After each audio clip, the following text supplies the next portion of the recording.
welcome to Fumble Fever. This is going to be our last video, unfortunately, for the way too early predictions. We are finishing up with the Acc Coastal, and with the Coastal, I'll go ahead and start things right off with Duke and throw it over to you.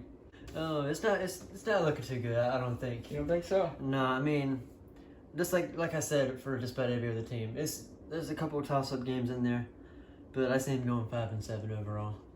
Oh, wow. That's a lot different than me. I think it is looking pretty good. Oh, you think and I'm so? going to tell you why. Okay, go ahead. So there's a couple of factors coming in for Duke this season that I think are going to improve things. Number one is Chase Bryce that's transferring over from Clemson. I think he's going to help their offense get to a point to where they want to be at. But number two, and probably even more important, is that Coach Cutcliffe is going to be calling the plays for the first time in his whole entire 13 years at Duke.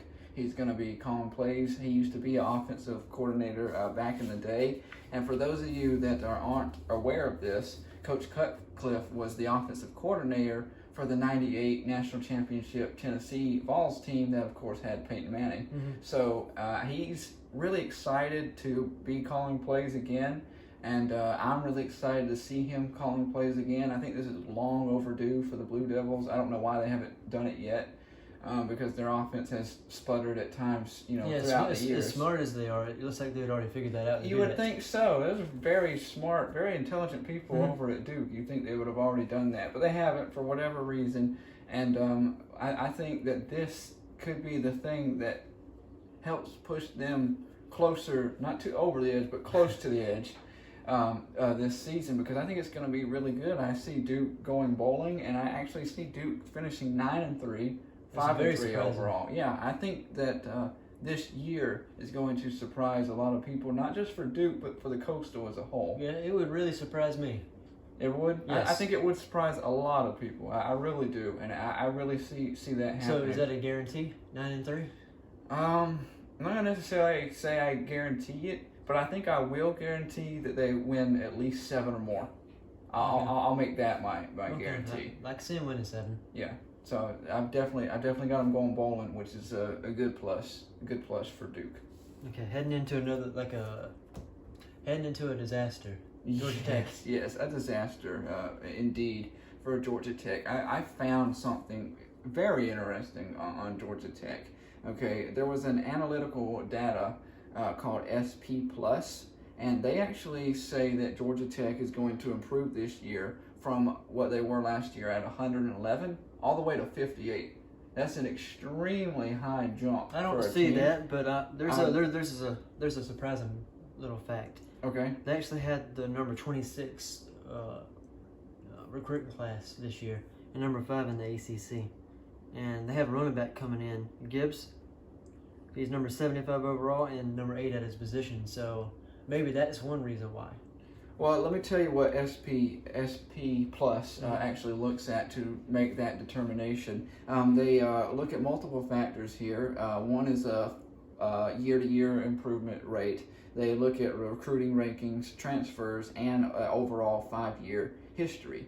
That's, of course, the largest jump in all the 130 teams in the FBS. I, like you, don't see that happening. But analytics in the day and age that we live in now are becoming very important. It's a very high demand job. To every single professional team has an analytics department or other, at least analytics employees that analyze this sort of stuff. Statistical data suggests in many ways is very accurate on a lot of their predictions. I've just read something recently. There was a analytics, statistical data, technology, whatever you want to call it, machine that analyzed data and accurately predict the outcome of the election in 49 of 50 states. So it has the power to see things. Now, to see football is a whole nother level because there's so many factors, you never know what's going to happen. But for any of you that like to buy into that thing, I thought I would just bring that up as a fun fact because maybe, overall, I think Georgia Tech has found their quarterback now. That's a guy by the name of James Graham. That was a guy last year that they decided he was the person that out of everyone we have can actually throw the ball a little bit. That's basically what they did. Well, I could see that because the guy before them, or the head coach before Paul Johnson. Yeah, Paul Johnson was nothing but the triple option. So he Yes. didn't recruit throwers. He recruited somebody that ran Right, triple and option. because of that, the entire last year they kind of had to run a spread option. They had to slowly work their way from the full triple option to just like a regular option to eventually get into regular play. Maybe in a few years, Yeah. I could see them at number 56 or whatever you said, 51? 58. 58. You're all over it. But not right now. No, I don't necessarily see that right now. Although I will say I think their offense overall is going to improve tremendously. And honestly, maybe I could see them pushing a few wins if it wasn't for the fact that their schedule is pretty tough this year. And because of that, I actually see them, oddly enough, a better team than last year, but with a worse record. Last year was 3-9. I have them 2-10, 1-7 in the conference. I got them 3-9 and 1-7 in the conference. Okay, we're at the same pace for the conference, and just one more win outside of that. So, not too good for the Yellow Jackets definitely overall. We shouldn't expect that. And heading over to Miami. Yeah. So with Miami, a little bit better than Georgia Tech. A lot more optimism for me, at least. The Derek King from Houston has transferred over. Which surprisingly, he said he wasn't going to transfer from Houston when he decided to. I do remember that. Yeah, I do remember that. But here he is. He's in Coral Gables now, and their head coach Manny Diaz has said that he has just ran right with everything. He's stepped it up the pace. He's became a leader. He's done everything he needs to do, and that he's starting to really look good and give them a lot of momentum going into the next season. They recruiting wise, they always fare well just because it's Miami. It's a big name. They were 13th in the nation, second in the ACC. That's of course only behind Clemson. So really well recruiting. Huh? That's at number 3. Oh, at number 3, yeah. So they're really well there. They have 2 4-star running backs coming in, 2 4-star wide receivers coming in, and a 4-star offensive tackle. So I think they're going to improve offensively. They've got plenty of talent, and if Derek King can do what I think he's capable of doing, and he is nowhere near his ceiling yet, then we should see some big improvements for Miami, a team that needs improvements after losing a bowl game to Louisiana Tech. They have got to turn things around. I think they do that. Same record as Duke, 9-3 overall, 5-3 in the conference. I can see that, and actually I got the exact same thing. Oh, no wonder you can see that. 9-3 and 5-3 in the conference, and pretty much everything that you said I'm agreeing with. Okay, that actually surprises me though, just because of the fact that I don't know, I just had a feeling you just weren't going to be on the same page with Miami as me. Oh yeah, but definitely. There you go. There we are. Throw it down to North Carolina. I'm gonna let you start this one. And this is actually my ACC Coastal champion. No kidding. They're 9-3 and 6-2 in the conference. Yeah. So won it outright. So yeah, they won it outright pretty much. And surprising little stat too, they're number 19 nationally in the recruiting ranking, which is sort of unheard of until Mac Brown. Exactly. And then they're number 3 in the ACC. And their star recruit is Desmond Evans. He's number 43 overall and number 4 at the position. Defensive end. Defensive end, really? Well, that's interesting because they do have some receivers coming in. It's like you said, recruiting-wise, I think Mac Brown has just opened the floodgates, and they are just pouring in left and right. There's tons of talent in North Carolina that was going elsewhere, either Clemson or South Carolina. Yeah. One of those two, or Georgia. They were leaving the state regardless. Yeah. They were getting, but Tennessee. They have a reason to come back now. And it's harder to recruit North Carolina now. It is, and Mac Brown is recruiting king in that state right now, and it's going to be that way for a while. I remember until he leaves, pretty much. Yeah, I remember me telling you at the beginning of last season. I said, give North Carolina 3 years, and they will be ACC champion, and they will push possibly as far as the top 10. Mm-hmm. I think they're 1 year ahead of schedule on that. You think so? I think it's going to be that good because we have Sam Howell, who I know is a sophomore, and everyone is fearful of a sophomore slump. I don't think. But I don't think he will either, just because of the fact that he's got receivers coming out of the wazoo. He has got tons of guys. He's got 4-star, 2 or 3 4-star receivers coming in. He's got the receivers that he had last year already with him that were making all those SC top 10 catches. And they're just going to be phenomenal, I believe, on offense. I think they're going to push everyone in the Coastal out of the water. I've got North Carolina, this really, really big. 11-1 overall in the ACC championship, of course, and perfect. I'm telling you, perfect 8-0 in the conference play. That would really surprise me. I'm sure it would, and it would surprise a lot of people. But I really believe in North Carolina heading into this year, and I have been ever since Mac Brown came up back onto the scene. Really exciting things for the Tar Heels. Yeah, I'm excited for him too, but just a little less. Not that excited. Right. I don't blame you at all, but I'm not necessarily. I'm closer to guaranteeing you that North Carolina goes 11-1 than I am that Duke goes 9-3. So you're that confident. So you're calling it, right? Yeah, I'm very confident. I'm 100% confident they win the Coastal. Oh yeah, me too. Yeah, I don't, because you know how every year in the Coastal it's like, oh, it's anybody's game. Yeah, because the last 6 years, 6 different teams have won it. Exactly. So it shows you the parity. Yeah. Of the conference. And again, this will be a different year because I don't think it'll be Virginia two years in a row. But before we get to Virginia, let's go ahead and go to Pittsburgh. Probably better than what you think. Well, yeah, probably. What do you think I got? Well, unfortunately, I saw what you got. Okay, 6-6. No, not too good, but not I'm gonna bad. say it's not better than what I thought, actually. Oh, really? No. Huh. When you say better than what I think you're gonna throw them at like 8-4 or something like that. Oh no. I'm not that crazy. Okay. Well, 6-6. Good. Okay. Okay, so 6-6. It sounds about correct for Pittsburgh. They've got a huge hole to fill for an inside linebacker. They're missing a big time guy. Salim Brightwell is gone. He is going to be replaced by a senior, Chase Pine, a guy that you would think as a senior would, have the expertise to come in and take over right away, but they're actually in Pittsburgh not that excited for him. He's struggled a lot the years that he's been with them, so we'll see how that affects things. Always hard to play at Pittsburgh though, because they always pull off at least one upset every year.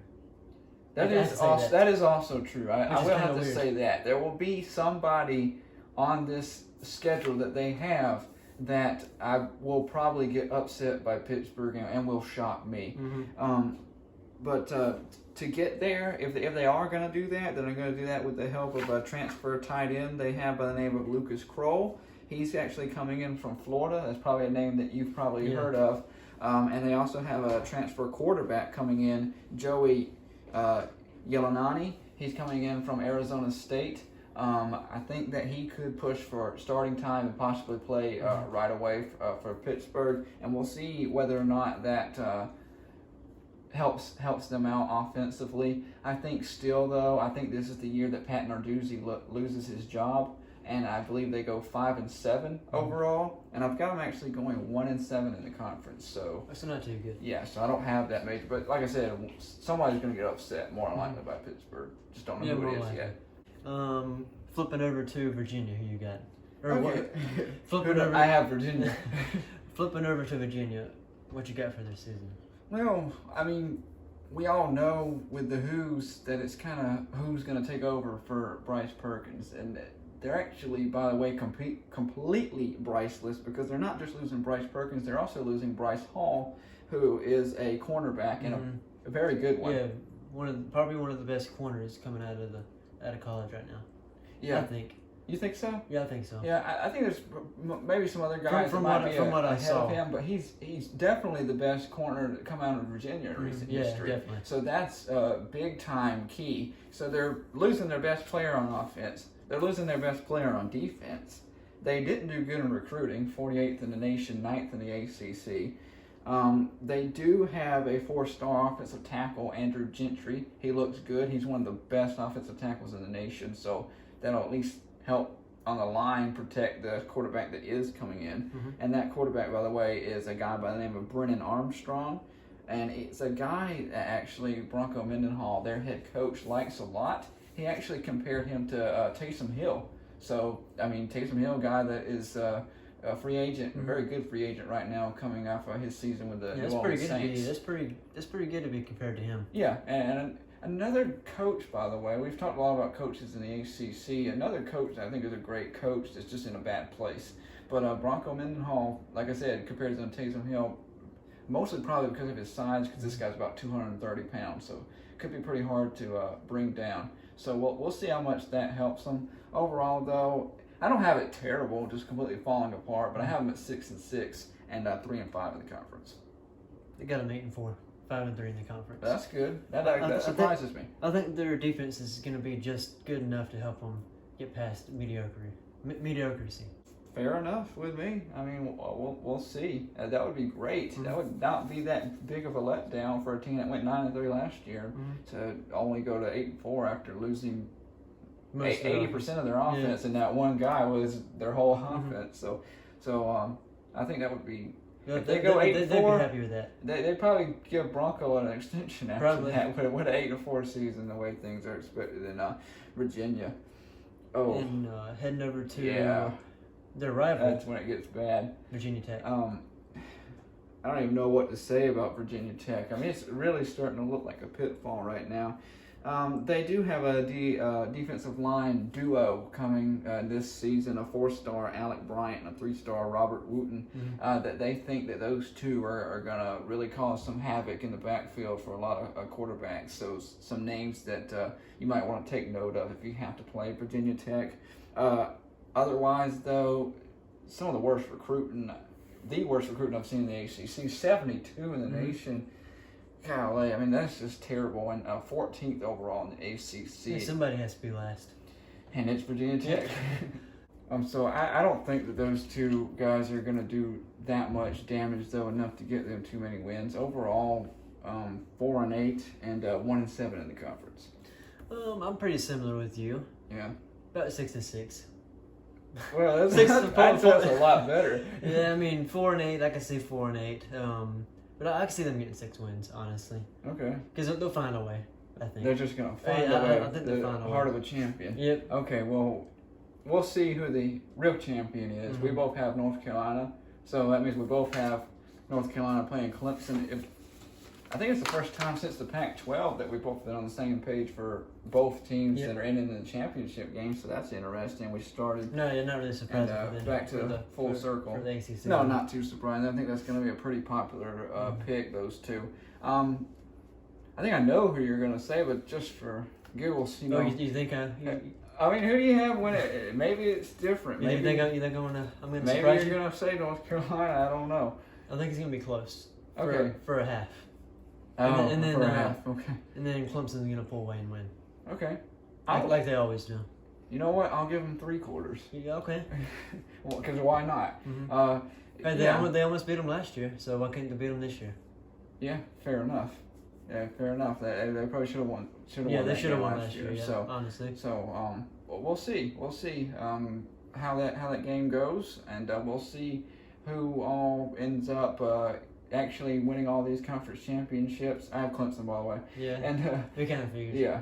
And we'll see with that who ends up in the playoffs too, and we'll do a video for that as well. So we'll let you guys know that. Thank you guys for watching all of these series. We're gonna continue to do some more fun things. We've got a lot of fun videos coming up. We'll replace our tournament challenge video next week with something I think it's gonna be really fun. Really fun. Looking forward to that. We thank you as always for continuing to follow us on Twitter at Fumble Fever. And hit the subscribe button, hit the like button, and hit the bell notification.